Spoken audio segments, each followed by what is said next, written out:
बिस्मिल्लाहिर्रहमानिर्रहीम नहमदुहु व नुसल्ली व नुसल्लिमु अला रसूलिनल करीम अम्मा बाद रब्बिश्रह ली सदरी व यस्सिर ली अमरी वहलुल उक़दतम मिन लिसानी यफ़क़हू क़ौली रब्बि यस्सिर व ला तुअस्सिर व तम्मिम अलैना बिल खैर व बिका नस्तईनु या फ़त्ताहु रब्बि ज़िदना इल्मा वरज़ुक़ना फ़हमा। पिछली आयत में अल्लाह ताला ने शहर बाबुल में अल्लाह ताला ने जिस मकसद के लिए फ़रिश्तों को उतारा उस मकसद को ज़िक्र किया और यहूदियों की एक बुरी शनाअत और एक बुरी शरारत और उनकी एक बुरी आदत को ये ज़िक्र किया कि वो लोग अल्लाह के नबी हज़रत मोहम्मद सल्लल्लाहु अलैहि वसल्लम और कुरान मजीद की पैरवी करने के बजाय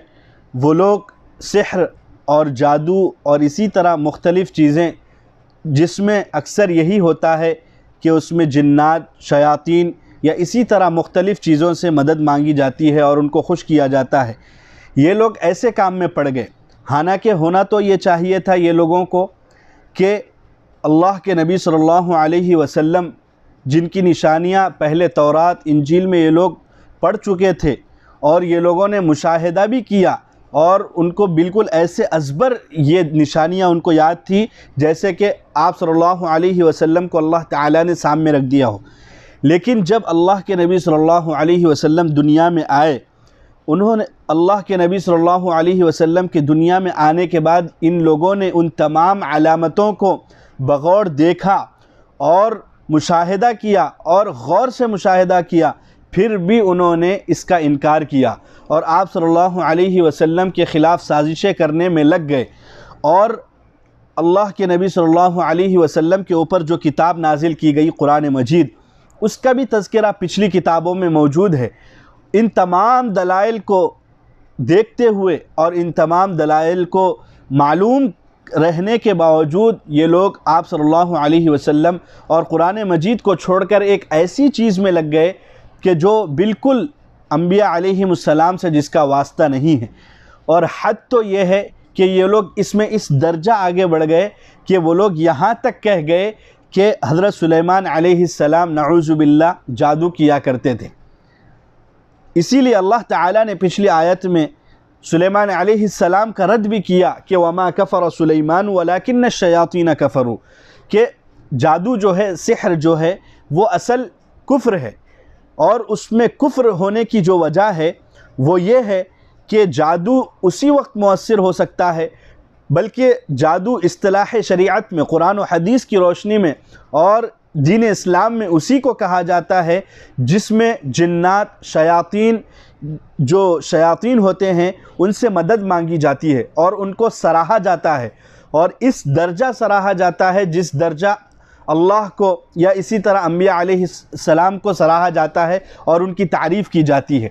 तो जब तक जिन्नात और शयातीन की इस दर्जा तारीफ़ ना हो और इस दर्जा तौसीफ़ और तहमीद ना हो, उस वक्त तक उसका जादू मुअस्सिर नहीं होता। ये तो एक बात। दूसरी एक बात, जादू उस वक्त और ज़्यादा मजबूत होता है और उस वक्त ज़्यादा तासीर अपने अंदर पैदा करता है और उस वक्त मुअस्सिर होता है जब वो नापाकी की हालत में या अल्लाह ताला की मासी की हालत में या इसी तरह जनाबत की हालत में या मुख्तलिफ़ चीज़ें जो भी अल्लाह ताला को नापसंद है उन चीज़ों में रह कर इस काम को अंजाम दिया जाए। तो ये मुख्तलिफ़ एतबार से ये चीज़ कुफ्र है। इसीलिए अल्लाह ताला ने फरमाया कि सुलेमान अलैहिस्सलाम ने कुफ्र नहीं किया बल्कि शयातीन ने कुफ्र किया, क्योंकि सुलेमान अलैहिस्सलाम के ज़माने में शयातीन भी थे, अल्लाह ताला ने उनको उस पर भी हुकूमत दी थी। तो शयातीन आपस में ये चेमेगोइयाँ करते थे और आपस में ये तज़किरा करते थे और यहूदी भी ये तज़किरा करते थे कि सुलेमान अलैहिस्सलाम तो इंसान है और इंसान को हवा पे और इसी तरह जिन्नात पे और इसी तरह मुख्तलिफ़ चीज़ों पे कैसे हुकूमत मिली। ये तो वो लोग इस चीज़ का जवाब ये देते थे कि ये नबी नहीं है बल्कि ये एक बहुत बड़े जादूगर है जिसके ज़रिए उन्होंने अपने कंट्रोल में जिन्नात को किया और इसी तरह हवाओं को किया और इसी तरह खाने को और जानवरों को, मुख्तलिफ़ चीज़ों को उन्होंने अपने कंट्रोल में जादू के ज़रिए किया। तो ये रही पिछली आयत के मुताल्लिक़। मैंने पिछली बार जो पिछली आयत की जो तफसीर की थी उसमें मुझसे समझाने में थोड़ा ऊपर नीचे हो गया था और शायद मैंने जो तफसीर की थी वो शायद मुख्तलिफ़ अक्सर लोग उसको ना समझे हों, तो मैं फिर से एक उसका ख़ुलासा पेश कर देता हूँ। ख़ुलासा ये है कि अल्लाह ताला ने यहूदियों को जो हुक्म दिया कि आप सल्लल्लाहु अलैहि वसल्लम और आप सल्लल्लाहु अलैहि वसल्लम के ऊपर जो किताब नाजिल की गई उसकी पैरवी करो, लेकिन उन्होंने उसकी पैरवी नहीं की बल्कि उन्होंने सिहर की पैरवी की। और वो लोग सिहर की पैरवी करते हुए दलील ये देते थे कि सुलेमान अलैहिस्सलाम ने भी सिहर किया है, नऊज़ु बिल्लाह। तो अल्लाह ताला ने सुलेमान अलैहिस्सलाम का रद्द किया। फिर सुलेमान अलैहिस्सलाम का रद्द करने के बाद अल्लाह ताला ने एक मसलहत से शहर बाबुल में 2 फरिश्तों को उतारा, जिसका मकसद ये था कि उस शहर में जो जादू बहुत आम था, बहुत उरूज पर था, तो उस ज़माने में लोग मुअजिज़ा और सिहर में फ़र्क नहीं कर पाते थे। तो अल्लाह ताला ने इन 2 फरिश्तों को उतारा फ़रीक़ सालिस के तौर पर, एक तीसरे फ़रीक़ के तौर पर, क्योंकि अम्बिया अलैहिमुस्सलाम एक फ़रीक़ हो गए और इसी तरह शयातीन एक फ़रीक़ हो गए। उन लोगों के दरमियान फ़ैसला करने के लिए अल्लाह ताला ने फ़रिश्तों को उतारा, और वो फ़रिश्ते अल्लाह ताला के हुक्म से लोगों को जो उसूल व क़वाइद होते हैं सिहर के और इसी तरह जादू के, वो लोग उसको सिखाते और उनके सामने ये भी वजाहत करते कि इसमें बहुत बड़ी आजमाइश है, और वो आजमाइश इसलिए है कि ये एक ऐसा पुरखार रास्ता है कि इसमें अपने आप को बचाकर निकलना बहुत नामुमकिन है। तो इसीलिए बेहतर ये है कि तुम इसको अच्छी नीयत से सीखो और यहाँ तक कोशिश करो कि तुम अल्लाह ताला को एक ही मानो और जहाँ तक हो सके इससे दूर रहो। लेकिन जब वो लोग इसका इकरार करते और वो लोग इसको फ़रिश्तों के सामने कहते कि भाई हमारी नीयत तो बहुत साफ़ है और हम इसको किसी दूसरी गरज से नहीं कर रहे हैं, बल्कि जो लोग इसमें मुब्तला हैं उनको निकालने के लिए हम ये सीख रहे हैं। जब वो लोग फ़रिश्तों के सामने ये बात बोलते तो फ़रिश्ते उनको उसूल व क़वाइद सिखला देते, लेकिन बाद में ये लोग फिर जाते और ये लोग सबसे बड़ी चीज़ लोगों को इसमें परेशान करते और इसके ज़रिए मियाँ बीवी में तफरीक़ पैदा करते और मियाँ बीवी में अलग कर देते और मियाँ बीवी को जुदा जुदा कर देते। तो इसमें अल्लाह ताला ने मुख्तलिफ़ चीज़ें बयान की हैं और अल्लाह ताला ने यह भी चीज़ बयान की है कि जादू दर हकीकत एक शय है और एक एतबार से देखा जाए तो जादू मखलूक है, क्योंकि इंसान का अमल है और अल्लाह ताला ने इंसान के अमल को इंसान पर मौकूफ़ नहीं किया है कि इंसान जैसा चाहे वैसा हो जाए, नहीं, बल्कि अल्लाह ताला ने फरमाया वमा हुम बिदार्रिन बिही मिन अहदिन इल्ला बिइज़्निल्लाह, कि अल्लाह ताला जब तक नहीं चाहते जब तक ये जादू असर नहीं करता। लेकिन अल्लाह ताला अगर चाह लें तो वो जादू असर करता है। लेकिन हकीकी एतबार से देखा जाए तो इसमें ना नुकसान है और ना इसमें फ़ायदा, क्योंकि जादू सीखना कोई नुकसान नहीं है और ना इसी तरह इसमें फ़ायदा है। लेकिन एक ऐसी चीज़ में पड़ जाना जिसमें नुकसान है और इसी तरह जिसमें बहकने का बहुत सख्त अंदेशा है और अल्लाह के ज़ात से दूर होने का बहुत कवी अंदेशा है, तो वो सीखना गुनाह से बढ़कर एक हराम चीज़ हो जाएगी वो। तो इसीलिए अल्लाह ताला ने फरमाया कि उसके अंदर कोई नुकसान भी नहीं है और फ़ायदा भी नहीं है। और जिन लोगों ने इसको सीखा और ये लोग महज लोगों को मुसीबत में मुब्तला करने और इसी तरह मियाँ बीवी में तफरीक़ पैदा करने और इसी तरह लोगों को परेशानी में डालने की वजह से ये लोग इस वजह से ये सीख रहे हैं। तो अल्लाह ताला फरमा रहा है कि खूब जान लो वलक़द अलिमू लमन इश्तराहु मा लहू फ़िल आखिरति मिन खलाक़, जो इस चीज़ को ख़रीद लेगा आखिरत में उसके लिए कोई हिस्सा नहीं है। क्यों हिस्सा नहीं है? उसकी वजह यही है कि वो लोग कुफ्र को इख्तियार किए और कुफ्र की वजह से आखिरत में उसका कोई रत्ती बराबर भी, उसका जो भी अमल करे वो, तो उसको राय के बराबर भी उसको अजर नहीं मिलेगा। वला बिअस मा शरऊ बिही अनफुसहुम, और बहुत बुरी चीज़ है वो जो उन्होंने ख़रीदा। लौ कानू यालमून, अगर वो लोगों को समझ होती तो ये लोग ये चीज़ को नहीं करते। फिर आगे अल्लाह ताला ने फरमाया कि होना तो ये चाहिए था कि वलौ अन्नहुम आमनू, कि वो लोग तक़वा इख्तियार करते। असल चीज़ क्या है? तक़वा इख्तियार करते। वत्तक़ौ लमसूबतुम, ईमान लाते और तक़वा इख्तियार करते तो अल्लाह के नज़दीक बहुत ज़्यादा सवाब वो लोग कमा सकते। तो अल्लाह ताला ने चंद मसालिह की वजह से फ़रिश्तों को नाजिल किया शहर बाबुल में। और उसकी एक अहम वजह ये थी कि सिहर और मुअजिज़े में फ़र्क हो जाए। इसकी सबसे अहम वजह यही है कि सिहर देखा जाए तो ये एक शयातीन का अमल है, और इसी तरह जब तक उनको खुश न किया जाए और उनको सराहा न जाए, उनकी तहमीद और इसी तरह उनकी मदह न की जाए, उस वक्त तक जादू मुअस्सर नहीं होता। इस वजह से इस एतबार से सिहर बिल्कुल एक अलग चीज़ है और मुअजिज़ा एक अलग चीज़ है। दूसरी वजह यह है कि सिहर जो होता है वो एक ऐसा होता है जैसे कि हम लोग एक चीज़ उठा रहे हैं, बज़ाहिर तो हम हाथ से उठाते हैं, लेकिन जादू में एक ऐसा होता है कि हमारी नज़रों को वो चीज़ उठती हुई नज़र आती है, लेकिन उसको उठा रहा है कौन ये नज़र नहीं आता, जिसकी वजह से हम समझते हैं कि ये बिल्कुल एक अलग चीज़ है, एक माफ़ौक़ल आदत चीज़ है। हालांकि इसमें यह होता है कि जिन उठाता है। जैसे कि मैं अब कोई चीज़ पेंसिल लूँ और पेंसिल लेके मैं अपने हाथ से न लिखूँ बल्कि वो ख़ुद ब खुद लिख दे, तो लोग इसको समझते हैं अरे वाह क्या जादू की चीज़ है। लेकिन हकीकी एतबार से अगर देखा जाए तो क्या है, जिन्नात लिखते हैं। लेकिन मुअजिज़े में ऐसा नहीं होता। मुअजिज़े में ये अल्लाह का बराह रास्त अमल होता है, नबी का इसमें कोई दखल नहीं होता, 1% दखल नहीं होता।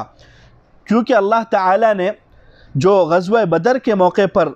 जो आप सल्लल्लाहु अलैहि वसल्लम के हाथ पे जो अल्लाह ताला ने मुअजिज़े ज़ाहिर फरमाए, उसमें अल्लाह ताला ने ये एक मुअजिज़ा भी ज़ाहिर फरमाया कि आप सल्लल्लाहु अलैहि वसल्लम एक मुट्ठी भर मिट्टी लेते और कुफ़ार की जानिब फेंक देते,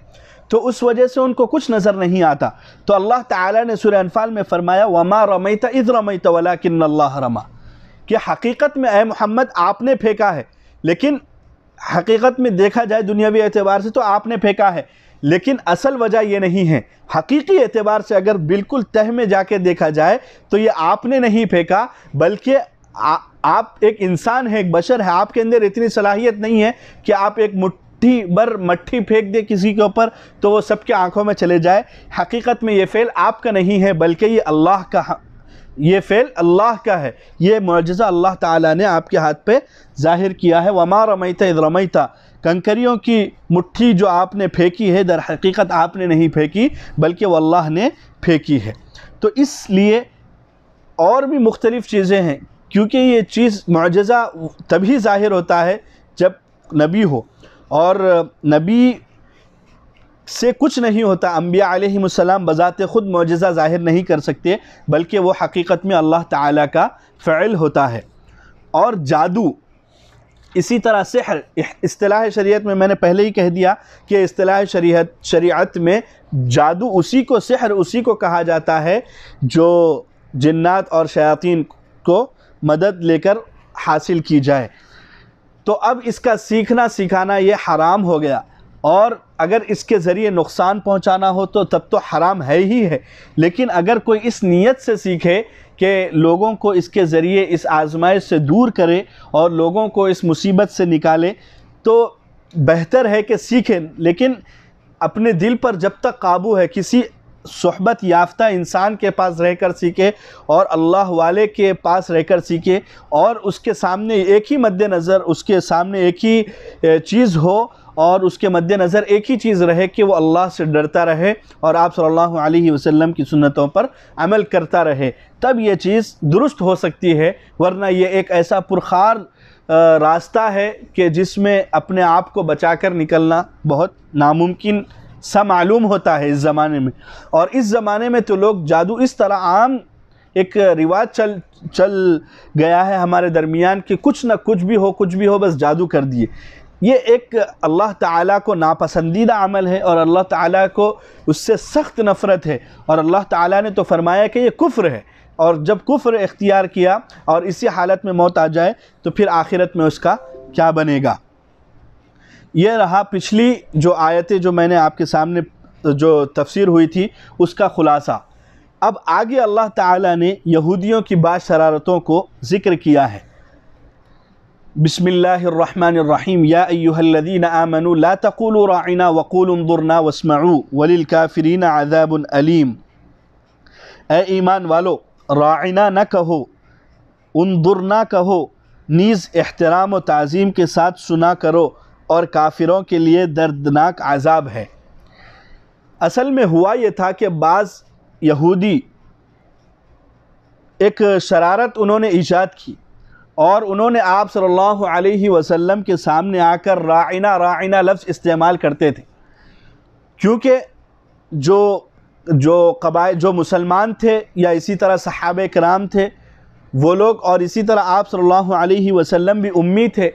और आप सल्लल्लाहु अलैहि वसल्लम भी अरबी थे। तो ये लफ्ज़ जो राइना है वो अबरानी ज़बान का लफ्ज़ है और अबरानी ज़बान में इसका एक दूसरा माना भी आता है। तो इस शरारत से आप सल्लल्लाहु अलैहि वसल्लम और सहाबा किराम बिल्कुल नावाकिफ़ थे, बल्कि बाद सहाबा किराम रिदवानुल्लाहि अलैहिम अजमईन उन्होंने ये समझा कि अहले किताब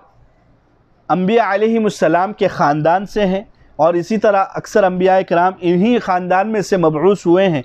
तो ये लोग बहुत ज़्यादा अल्फाज की रियायत भी जानते होंगे और बहुत ज़्यादा अंबिया अलैहिमुस्सलाम का अदब भी मलहूज़ रखते होंगे, इसीलिए उन्होंने ये लफ्ज़ इस्तेमाल किया होगा। तो बाज़ मोमिन सहाबा जो नावाकिफ़ थे और उनको ये नहीं मालूम था कि इसके पीछे मक्कारी क्या है यहूदियों की, तो उन्होंने भी क्या किया, राइना राइना कहना शुरू कर दिया। तो ये अबरानी ज़बान का लफ्ज़ है, तो इसके माना यह है कि ए चरवाहे, अगर ज़ाहिरी एतबार से देखा जाए तो इसके माने हैं हमारी रियायत कीजिए, लेकिन अबरानी ज़बान में एक दूसरे माना वो लोग जो मुराद लेते थे वो ये थे कि ए चरवाहे, ए चरवाहे, या इसी तरह एक बिल्कुल नीचे दर्जे का ये लफ्ज़ था। तो अल्लाह ताला ने सहाबे किराम रिदवानुल्लाहि अलैहिम अजमईन को मुखातब करके फ़रमाया ला तक़ूलू राइना, क्योंकि इसमें आप सल्लल्लाहु अलैहि वसल्लम की बेअदबी थी और आप सल्लल्लाहु अलैहि वसल्लम की गुस्ताखी मालूम हो रही थी, तो अल्लाह ताला ने लफ्ज़ ही बदल दिया, लफ्ज़ ही बदल कर उन्जुरना कहने को कहा। और ये हकीकी चीज़ है कि जब भी अंबिया अलैहिमुस्सलाम के शान में गुस्ताखी होती है और अंबिया अलैहिमुस्सलाम की शान में कोई बेअदबी का ज़र्रा बराबर भी शायबा होता है तो अल्लाह ताला उस शायबे को ही ख़त्म करते हैं, या अगर कोई लफ्ज़ ऐसा है जिसमें गुस्ताखी की बो आती है तो अल्लाह ताला उस लफ्ज़ को ही बदल कर, उस लफ्ज़ को ही हटाकर दूसरा लफ्ज़ अल्लाह ताला उस जगह ले आते हैं। तो इसी तरह यहाँ भी हुआ, तो अल्लाह ताला ने फ़रमाया कि राइना न कहो बल्कि उन्जुरना कहो, क्योंकि इसमें आप सल्लल्लाहु अलैहि वसल्लम के गुस्ताखी करने की और बेअदबी की इसमें बो आती है। इसी आयत से ये भी मालूम हुआ कि अगर कोई जायज़ अमल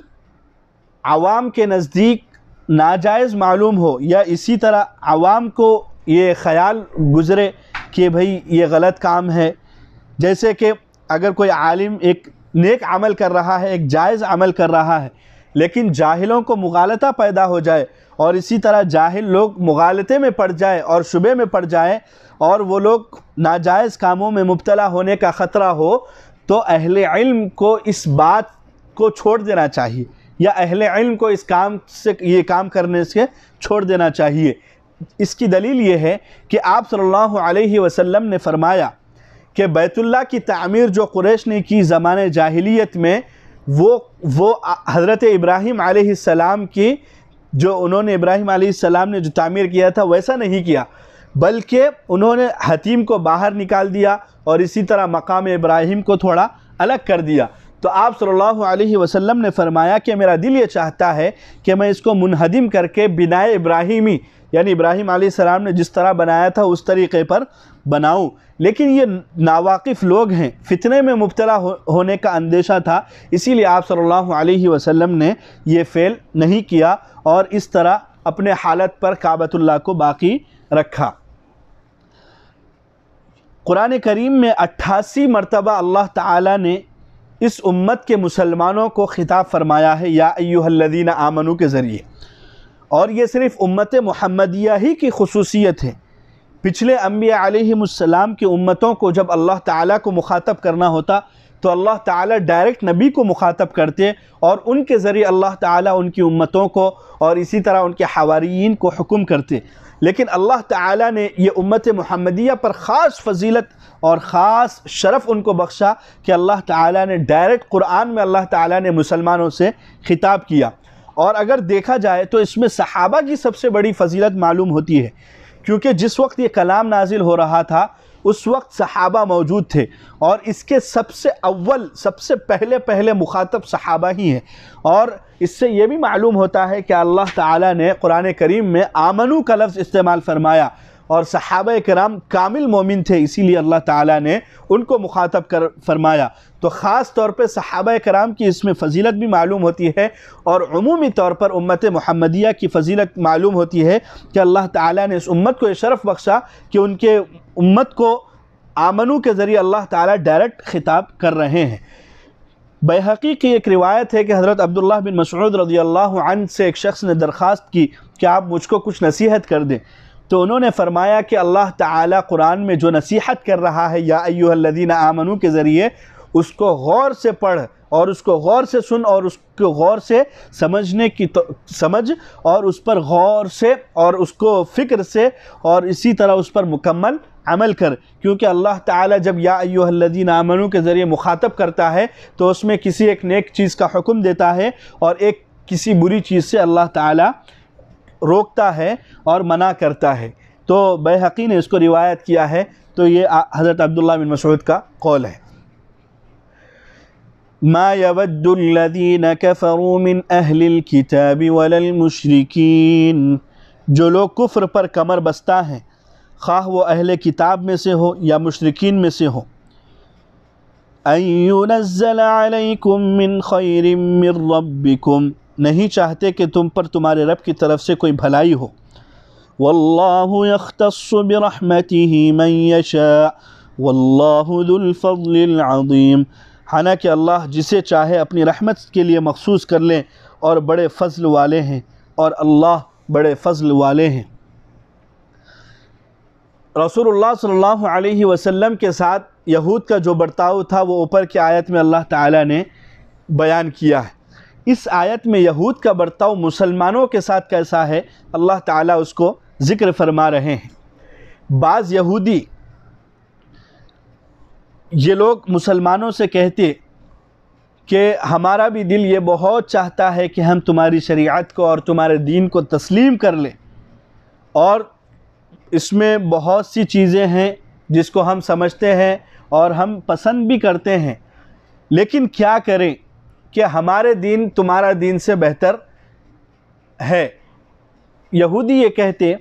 कि जो मुहम्मद सल्लल्लाहु अलैहि वसल्लम पर जो दीन नाजिल किया गया और जो तुम्हें दीन जो मिला है वो हमारे दीन से बेहतर नहीं है।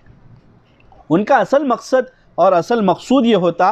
कि जो मुसलमान, जो बेचारे एक भोले भाले मुसलमान हैं, उनको ईमान से फेर दे और उनको ईमान से फेर कर अपनी तरफ मुतवज्जे करे और अपनी तरफ माइल करे।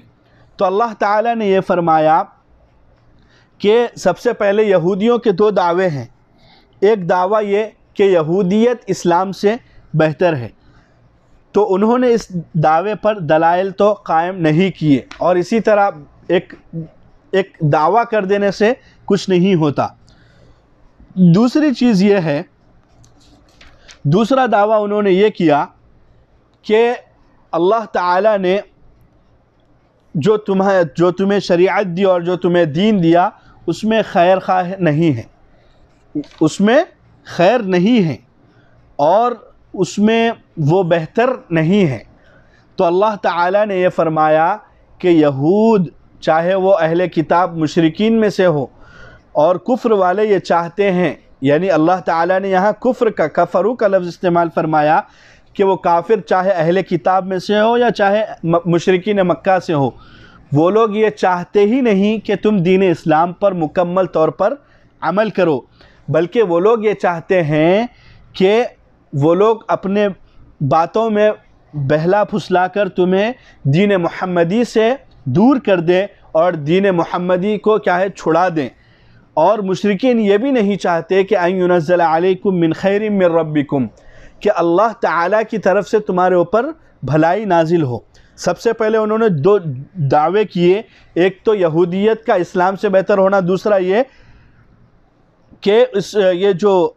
दीन है, ये दीन जो है ये बेहतर दीन नहीं है, बल्कि जो यहूद का जो दीन था वो बेहतर दीन था। तो अल्लाह ताला ने फरमाया कि अल्लाह जिसको चाहता है अपने रहमत से बहुत ख़ास फजीलत उसको अता करता है, और अल्लाह जिसे चाहता है बड़े फ़ज़ल वाला है, और अल्लाह जिसको चाहता है फ़ज़ल अता करता है, और अल्लाह बड़े फ़ज़ल वाला है। और जो यहूदियों का जो प्रोपगेंडा है और जो दावा है वो एक एतबार से देखा जाए तो बिल्कुल ही गलत है, क्योंकि पिछली शरीयतें जितनी भी थीं वो आप सल्लल्लाहु अलैहि वसल्लम के आने के बाद सब मनसूख हो गई। और जो मुसलमानों के साथ जो यहूदी जो दावा करते थे कि हम तुम्हारे बहुत खैरखा हैं, हम तुम्हारे साथ खैरखा ही का मुआमला करते हैं, और हम तुम्हारे हक़ में बहुत अच्छा सोचते हैं, तो अल्लाह ताला ने फरमाया कि मा यवद्दुल्लज़ीना कफ़रू, कि अहले किताब चाहे मुशरिकीन में से हो चाहे अहले किताब में से हो, ये जो काफिर हैं उनका वो दिल से चाहते ही नहीं कि मुसलमान खैरखाही में रहे और मुसलमान सुकून में रहे, बल्कि वो हमेशा यही चाहते हैं कि मुसलमान तकलीफ़ में और इसी तरह मुसलमान क्या है हमेशा मुसीबत में मुब्तला रहे। तो इस जो उन्होंने जो खैरखाही का दावा किया मुसलमानों के साथ, अल्लाह ताला ने इस आयत में उसको वाज़ेह फरमा दिया कि यहूदी तुम्हारे खैरखा नहीं बल्कि यहूदी तुम्हारे तो दुश्मन है। मा नंसख मिन आयतिन औ नुनसिहा नअति बिखैरिन मिनहा औ मिस्लिहा, हम कोई भी आयत मनसूख करते हैं या भुला देते हैं तो उससे बेहतर ही या उसी के मानिंद दूसरा हुक्म अता कर देते हैं। अलम तअलम अन्नल्लाह अला कुल्ली शैइन क़दीर, क्या तुमको नहीं मालूम कि अल्लाह हर चीज़ पर कादिर हैं। अलम तअलम अन्नल्लाह लहू मुल्कुस समावाति वल अर्द, तुम नहीं जानते कि अल्लाह ही के लिए आसमान व ज़मीन की सल्तनत है। वमा लकुम मिन दूनिल्लाहि मिन वलिय्यिन वला नसीर, और अल्लाह के सिवा न तुम्हारा कोई दोस्त है और न तुम्हारा कोई मददगार है। इसमें अल्लाह ताला ने एक हुक्म दिया, और ये अल्लाह ताला ने एक एतराज़ जो यहूदियों ने किया था उसके जवाब में अल्लाह ताला ने ये आयत नाजिल की है। और इस आयत में मुख्तलिफ़ अहकामात हैं जिसको समझना ज़रूरी है, और जिसको बग़ौर सुने आप और इसको समझने की कोशिश करें। सबसे पहली चीज़ ये अल्लाह ताला ने यहूदियों के एक जवाब में ये चीज़ नाजिल की। यहूदी लोग मुसलमानों से, जो भोले भाले मुसलमान थे, उन लोगों को ये बहकाते और उनके दिल में शुबहात पैदा करते, और यहूदी मुसलमानों को ताना देते कि देखो अगर ये दीन वाकई अल्लाह की तरफ से होता तो इसमें ऐसा नहीं होता कि एक हुक्म आ गया फिर एक हुक्म को ख़त्म करके फिर अल्लाह ताला दूसरा हुक्म दे रहे हैं, क्योंकि तब्दील क़िबला का वाक़या पेश आया और इसी तरह मुख्तलिफ़ अहकामात अल्लाह ताला ने दिए हैं बदल कर। यानी पहले एक हुक्म था फिर उसको मनसूख किया, उसको ख़त्म किया, फिर एक दूसरा, जैसे कि एक तब्दील क़िबला का, यानी पहले मुसलमान 17 महीने तक, हिजरत के 17 महीने तक मुसलमान मस्जिद अक़सा की तरफ क़िबला करके और रुख करके नमाज़ पढ़ा करते थे, लेकिन अल्लाह ताला ने हुक्म दिया क़द नरा तक़ल्लुब वजहिका फ़िस्समा फ़लनुवल्लियन्नका क़िबलतन तरदाहा। तो इस आयत में अल्लाह ताला ने क्या है, काबतुल्लाह शरीफ की जानिब रुख करने को और रुख करके नमाज़ पढ़ने को अल्लाह ताला ने इस आयत में अल्लाह ताला ने हुक्म नाजिल किया। तो अब जो यहूदी थे वो लोग मुसलमानों के दिल में शुबहात और इसी तरह ख़यालात पैदा करने के लिए वो ये कहते कि अगर वाकई ये दीन अल्लाह की तरफ से होता तो इसमें ऐसा नहीं होता कि एक हुक्म पहले दे दिया फिर उसको मनसूख कर दिया या उसको ख़त्म करके फिर अल्लाह ताला दूसरा हुक्म दे रहा है। ये इस बात की दलील है कि ये अल्लाह ताला की तरफ, ये अल्लाह का दीन नहीं है बल्कि मुहम्मद सल्लल्लाहु अलैहि वसल्लम का अपना दीन है। तो अल्लाह ताला फरमाते हैं कि जो मा नंसख मिन आयतिन औ नुनसिहा, यानी जो हुक्म भी हम मनसूख करते हैं या कोई भी आयत हम उसको मनसूख करते हैं या भुला देते हैं तो अल्लाह ताला उसके ज़रिए बेहतर चीज़ अता फरमाते हैं। और बेहतर इस दर्जा बेहतर इस माना में बेहतर है कि वो मसलिहत की रिआयत करते हुए बेहतर है या सवाब के एतबार से बेहतर है। तो अल्लाह ताला किसी चीज़ का पहले हुक्म दिए, फिर उसको ख़त्म करके जब दूसरा हुक्म नाजिल फरमाते हैं तो मसलिहत के एतबार से बेहतर होता है या सवाब के एतबार से बेहतर होता है। और अल्लाह ताला ने आगे ये भी फरमाया, क्या तुम लोग इस बात को नहीं जानते कि अल्लाह ताला हर चीज़ पर कादिर है। और जब इंसान हर चीज़ पर कादिर है और जब अल्लाह हर चीज़ पर कादिर है और तमाम दुनिया उसकी मखलूक है और उसकी मिल्कियत में है, ये उसका मुल्क है, तो अपने मुल्क में जिस तरह वो चाहे अहकामात को नाजिल करे और जिस तरह अहकामात की तब्दीली करे। तो इस आयत में कुरान एक बहुत अहम हुक्म है और बहुत अहम मसला है नासिख और मनसूख का, वो साबित हो गया है। इसके लिए ये बात को समझना ज़रूरी है कि अल्लाह ताला के अहकाम में जो मनसूखियत होती है, जो ख़त्म होता है, एक हुक्म ख़त्म होकर दूसरा हुक्म जारी होता है, वो क्यों होता है। दुनिया की हुकूमतों और इदारों में किसी हुक्म को मनसूख करने का और दूसरा हुक्म जारी कर देने के मशहूर और मारूफ़ है, यानी दुनिया में ऐसा होता रहता है। लेकिन इंसानों के जो अहकाम में तब्दीली होती है और इंसानों के अहकाम जो पहले एक हुक्म रहता है फिर दूसरा हुक्म आता है, इसमें एक 3 चीज़ें होती हैं। नंबर 1, पहले किसी गलत फहमी की वजह से एक हुक्म को जारी किया था, फिर बाद में उसकी हकीकत मालूम होने के बाद उस हुक्म को बदल दिया। दूसरी चीज़ ये होती है कि जिस वक्त ये हुक्म जारी किया जा रहा था उस वक्त के हालात के मुनासिब यही हुक्म था, लेकिन बाद में जो वाक़यात पेश आने वाले हैं या जो बाद में जो हालात पेश आने वाले हैं उससे जो आगाही नहीं थी, इस वजह से बाद में कुछ ऐसे हालात पैदा हो गए जिसकी वजह से इस हुक्म को बदलना पड़ा, तो ये हुक्म बदल दिया। तो ये दोनों सूरतें अल्लाह ताला के अहकाम में और इसी तरह अल्लाह के अहकाम खुदाबंदी में नहीं हो सकती, क्योंकि अल्लाह ताला हमेशा से जानने वाला है और क़यामत तक, और इसी तरह हमेशा से और जब तक यानी हमेशा से अल्लाह ताला है और हमेशा रहने वाला है और हमेशा अल्लाह ताला जानता है और हमेशा जानने वाला है। तो ऐसा हो ही नहीं सकता कि अल्लाह ताला पहले किसी गलत फहमी में नऊज़ु बिल्लाह एक हुक्म दे, बाद में हकीकत मालूम होने के बाद उस हुक्म को बदल दे, तो ये हो नहीं सकता। दूसरी चीज़ ये कि अल्लाह ताला क्या है, उस वक्त के मुताबिक क्या है, एक हुक्म जारी किए थे और एक हुक्म नाजिल किए थे उस वक्त के एतबार से, लेकिन अल्लाह ताला को बाद के जो वाक़यात और बाद के हालात नहीं मालूम थे नऊज़ु बिल्लाह, तो इस वजह से इस हुक्म को बदल दिया नऊज़ु बिल्लाह। ये 2 चीज़ें और ये 2 सूरतें अल्लाह ताला के अहकाम में नहीं हो सकती। लेकिन हाँ, एक तीसरी सूरत ये हो सकती है कि हुक्म देने वाले को अव्वल ही से मालूम है, यानी वो पहले ही से ये बात जानता है कि हालात बदलेंगे, उस वक्त ये हुक्म मुनासिब नहीं होगा, उस वक्त दूसरा हुक्म देना होगा। ये जानते हुए भी क्या है, वो पहले एक हुक्म देता है फिर बाद में दूसरा हुक्म देता है। इसको एक मिसाल के ज़रिए समझिए कि एक माहिर हकीम है, एक डॉक्टर है, उसको पहले ही दिन से मालूम है कि मैं एक दवा दूंगा तो वो दवा का असर ये होगा कि 1-2 दिन में इसकी तबीयत कुछ ठीक होगी, और फिर ये जो 1-2 दिन में जो तबीयत ठीक होगी उसके बाद इसकी दवा बदलना ज़रूरी है, कोई दूसरी दवा उसके मुताबिक क्या है तजवीज़ करना ज़रूरी है। तो एक माहिर डॉक्टर क्या करता है कि एक दवा देता है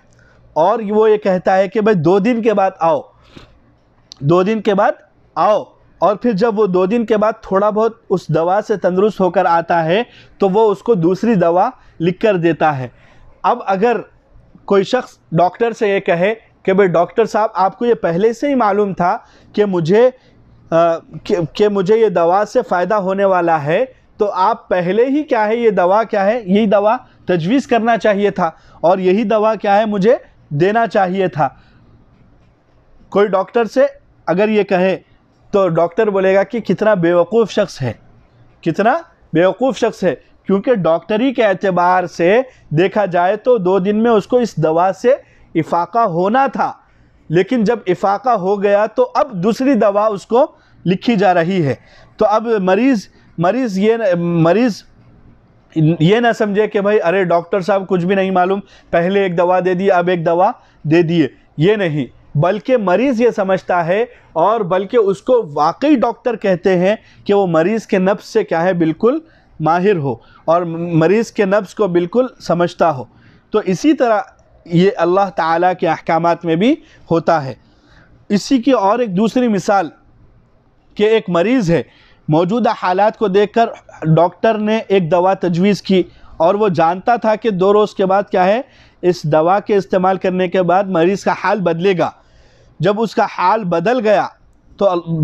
उस वक्त मुझे दूसरी दवा तजवीज़ करना होगी। ये सब कुछ जानते हुए जब वो पहले ही दिन से एक दवा तजवीज़ करता है और उसी के मुनासिब क्या है उसको हुक्म करता है तब क्या है मरीज़ को कि भाई ऐसा करना कि 2 दिन ये दवा खाना, फिर उसके बाद आना, मैं दूसरी दवा लिख कर दूँगा। तो अगर कोई मरीज़ ये कहे कि भाई डॉक्टर को कुछ भी नहीं आता, तो वो क्या है ख़तरे में है और वो क्या है गलत फहमी में है। इसीलिए ये एक तीसरी सूरत हो सकती है जो अहकाम खुदाबंदी में हो, जैसे अल्लाह जल्ल शानू के अहकाम में और इसकी नाजिल की हुई किताबों में सिर्फ़ ये आखिरी ही सूरत है जिसमें नस्ख़ हो सकता है और जिसमें तब्दीली हो सकती है कि अल्लाह ताला को पहले से ही मालूम था, लेकिन अल्लाह ताला ने क्या है मसलहत के एतबार से और उस ज़माने के और हालात के एतबार से अल्लाह ताला ने एक हुक्म को नाजिल किया, फिर बाद में अल्लाह ताला ने उस हुक्म को बदल कर फिर दूसरा हुक्म नाजिल किया। और ये तब्दीली कुरान मजीद में होते ही रही है और मुफस्सिरीन कराम ने कुछ तकरीबन 500 आयात शुमार की हैं जिसमें जुज़वी तब्दीली भी दाखिल है, यानी एक हुक्म था उसके अंदर थोड़ी सी तखफ़ीफ़ की गई, उसके पॉइंट के बराबर उसमें तखफ़ीफ़ की गई, या एक हुक्म ऐसा है कि उसमें बिल्कुल हुक्म ही को बदल दिया। मुख्तलिफ़ चीज़ें हैं, जैसे कि इसमें एक चीज़ ये है कि पहले आयत ये थी, यानी आयत तिलावत एक आयत है, उसकी तिलावत बाकी है लेकिन उसका हुक्म मनसूख है, उसका हुक्म नहीं है। एक ये है कि आयत मनसूख हो गई है लेकिन उसका हुक्म मौजूद है। और इसी तरह जैसे कि मीरास का मसला है, यानी जो पड़ोसी लोग हैं उनको मीरास देना, या जैसे अकारिब को यानी करीबी जो लोग हैं रिश्तेदार हैं उनके लिए वसीयत करना मीरास में, ये आयत क्या है मनसूख, ये आयत है लेकिन इसका हुक्म क्या है मनसूख हो गया है। या इसी तरह कुरान मजीद में है कि जिसका शौहर मर गया उसकी इद्दत क्या है 1 साल है, लेकिन अल्लाह ताला ने दूसरी जगह इस हुक्म को मनसूख करके क्या है इसकी तिलावत बाकी रखी, और क्या है अल्लाह ताला ने दूसरा हुक्म जो 4 महीने 10 दिन की जो है इद्दत का है उसको दूसरा हुक्म इसके बदले नाजिल फरमाया है। तो अल्लाह ताला ये जो अहकामात को पहले एक हुक्म देता फिर बाद में जो हुक्म देता है उसको बदल कर, इसका मकसद ये है कि वो सहूलत के एतबार से, यानी इस ज़माने में अमल के ऊपर सहूलत यह हुक्म में थी, फिर बाद में अल्लाह ताला ने हालात के बदलने के बाद अल्लाह ताला ने फिर उसी चीज़ का हुक्म दिया और उसमें सहूलत ज़्यादा थी। और इसी तरह पहले ज़माने में क्या है सहूलत ज़्यादा थी उस हुक्म पर अमल करने की, लेकिन जब दूसरे हालात बदल गए, वाक़यात बदल गए और इसी तरह मुख्तलिफ़ ज़माने गुज़रने के बाद फिर अल्लाह ताला एक दूसरा हुक्म दे रहा है, वो इस एतबार से कि इस ज़माने में सवाब के एतबार से ये ज़्यादा मुनासिब है। तो इसमें भी एतराज़ नहीं होना चाहिए। और इसी तरह जो बाज़ जाहिलों को एतराज़ होता ही रहता है, कितना भी समझाओ एतराज़ होते ही रहता है, तो इसको वही समझना चाहिए कि एक माहिर डॉक्टर जैसे पहले दवा तजवीज़ करता है और उसको मालूम होता है कि भाई जब हालात बदलेंगे थोड़ा ठीक होगा तो मैं इसको दूसरी दवा दूंगा। इसी तरह अल्लाह ताला के अहकामात में भी इसी तरह होता रहा है। ये तो एक सूरत रही। अल्लाह ताला क्या है एक आयत को पहले नाजिल करते हैं तो वो आयत को कभी कभी बाकी रखते हैं और उसका हुक्म मिटा देते हैं, या इसी तरह कभी कभी आयत वो ख़त्म हो जाती है और इसी तरह हुक्म बाकी रहता है। कभी कभी ऐसे होता है औ नुनसिहा कि अल्लाह ताला उसकी जगह कोई दूसरी आयत नाजिल करते हैं और वो आयत को जहन ही से भुला देते हैं, और आप सल्लल्लाहु अलैहि वसल्लम के जहन से ही निकाल देते हैं, और आप सल्लल्लाहु अलैहि वसल्लम और इसी तरह सहाबा किराम ने जो मसाहिफ लिखे हैं उसमें से भी वो आयत को निकाल देते हैं। कभी कभी ऐसा होता है, जैसे कि एक सूरत यह है कि बाज़ रिवायात में आता है कि सूरह अहज़ाब सूरह बकरा के बराबर तवील थी, लेकिन अल्लाह ताला ने उसके अक्सर हिस्से को क्या है मनसूख कर दिया, अक्सर हिस्से को क्या है या भुला भी दिया और मनसूख भी कर दिया, और उसकी तिलावत भी क्या है मनसूख कर दी, और इसकी तिलावत को क्या है बिल्कुल ख़त्म कर दिया। ऐसे भी होता है। और ये तमाम चीज़ें इस वजह से होती हैं कि अल्लाह ताला इस दो जहां का मालिक है, और अल्लाह ताला इस दुनिया का चलाने वाला है, और अल्लाह ताला इस दुनिया का मालिक और खालिक है। और खालिक अपनी मिल्कियत में और मालिक अपनी मिल्कियत में जैसे चाहे तसर्रुफ़ करे, वो उसका हक़ है। कोई उसको सवाल नहीं कर सकता कि आपने ये क्यों किया, ये क्यों नहीं किया, या ये क्यों नहीं किया, ये क्यों किया है। तो ये मालिक के ऊपर कोई किसी चीज़ को इश्काल करने की और किसी पर एतराज़ करने की कोई वजह नहीं बनती। अलम तालम, फिर अल्लाह ताला और एक वजह तो ये बता दिया कि अल्लाह ताला हर चीज़ पर कादिर है। दूसरी वजह ये बता रहा है कि ज़मीन और आसमान में जितनी भी चीज़ें हैं वो सब अल्लाह ही की है, और अल्लाह ही की जब वो मिल्कियत है तो अल्लाह जिस तरह चाहे अपनी मिल्कियत को इस्तेमाल करे, और अल्लाह के अलावा क्या है तुम्हारा कोई मददगार नहीं है, और अल्लाह ताला के अलावा तुम्हारा कोई दोस्त भी नहीं है, और तुम्हारा क़यामत के दिन कोई मददगार भी नहीं है। अम तुरीदून अन तसअलू रसूलकुम कमा सुइल मूसा मिन क़ब्ल, या ऐ मुसलमानों तुम भी चाहते हो कि अपने रसूल से इसी तरह के सवाल करो जैसा कि इससे पहले मूसा अलैहिस्सलाम से किए गए थे। वमन यतबद्दलिल कुफ्र बिल ईमान फ़क़द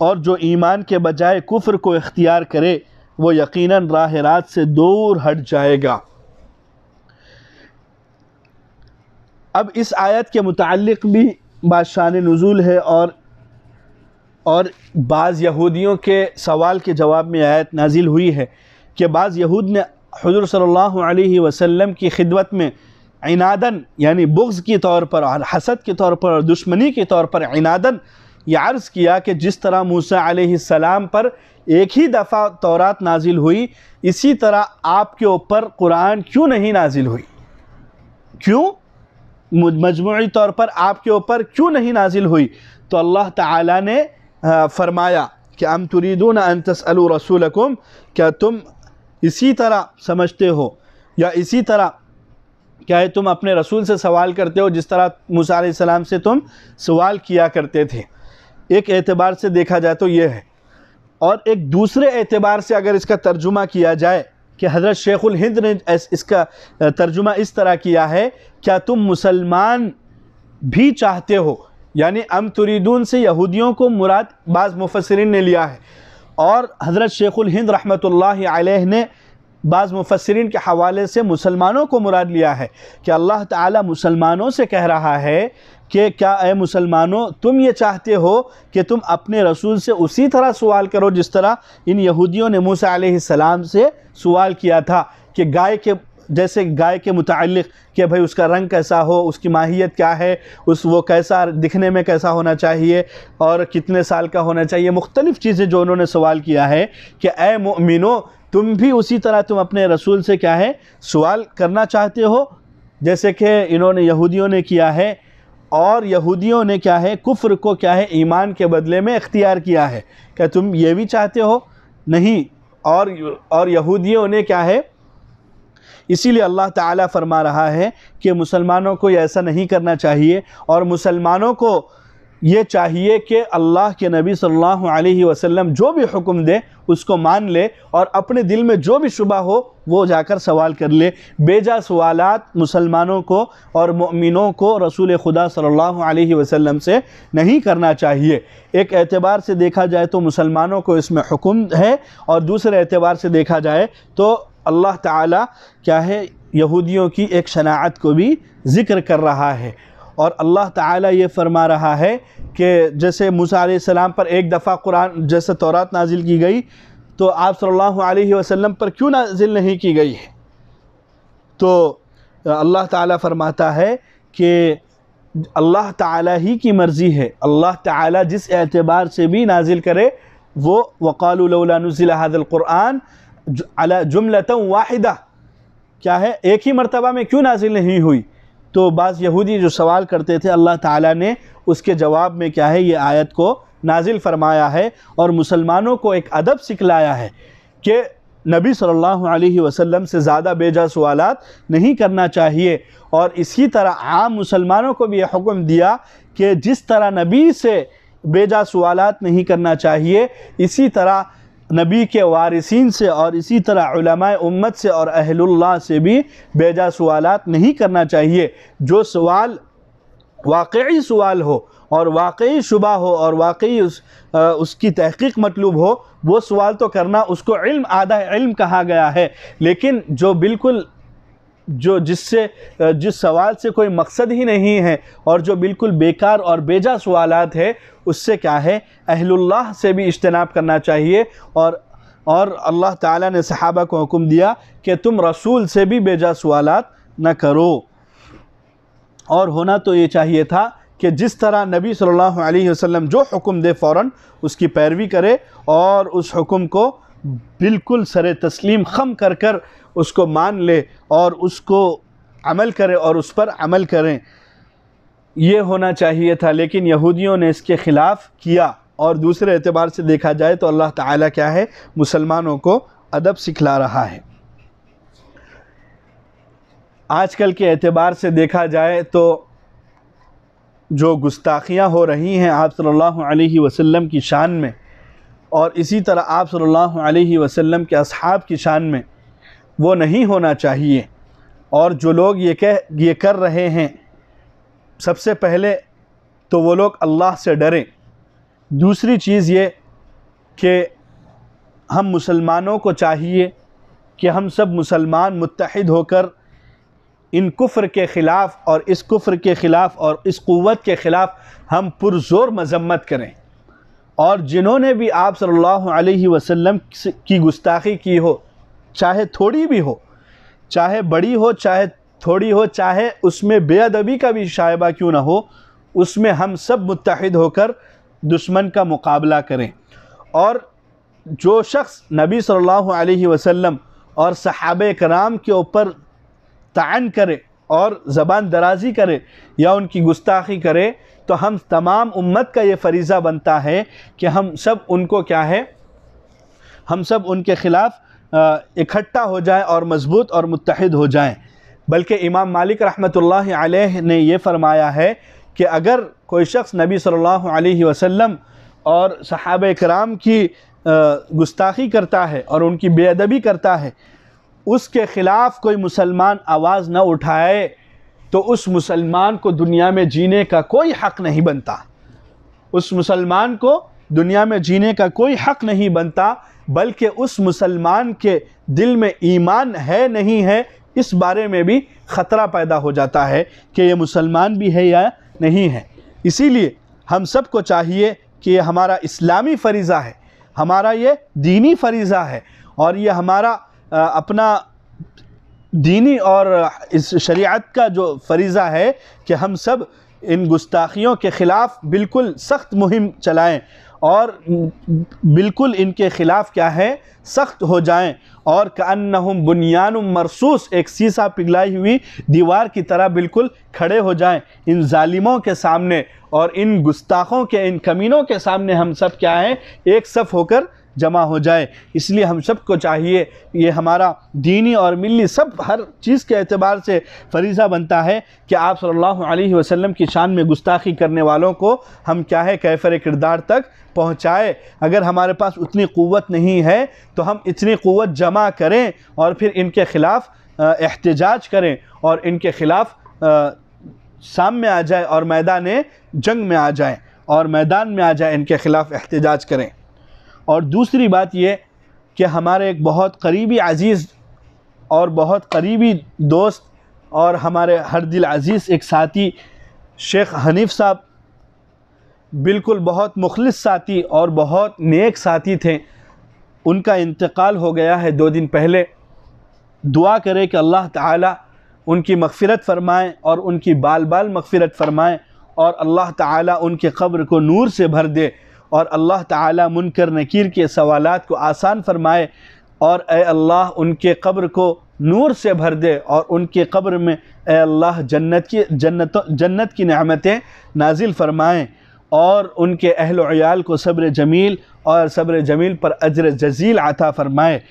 ए अल्लाह जहाँ कहीं दुनिया में मुसलमान परेशान हाल हैं उनके परेशानियों को दूर फरमाएँ। जो मुसलमान मक़रूज़ हैं उनके क़र्ज़ की अदायगी गैब से सूरतें पैदा फ़रमाएँ। जो मुसलमान बीमार हैं उन्हें शिफ़ाए कामिला आजिला दायमा मुस्तमिर्रा अता फ़रमाएँ। ए अल्लाह हम सब को हक़ बात सुनने की और हक़ बात कहने की और हम सब को हक़ बात पर अमल करने की तौफ़ीक़ अता फ़रमाए और हक़ बात को आगे पहुँचाने की तौफ़ीक़ अता फ़रमाए। ए अल्लाह जिन गुस्ताखों ने आप सल्लल्लाहु अलैहि वसल्लम के ऊपर ज़बान दराज़ी की है और आप सल्लल्लाहु अलैहि वसल्लम की बेअदबी और गुस्ताखी की है, ए अल्लाह उनको दुनिया के लिए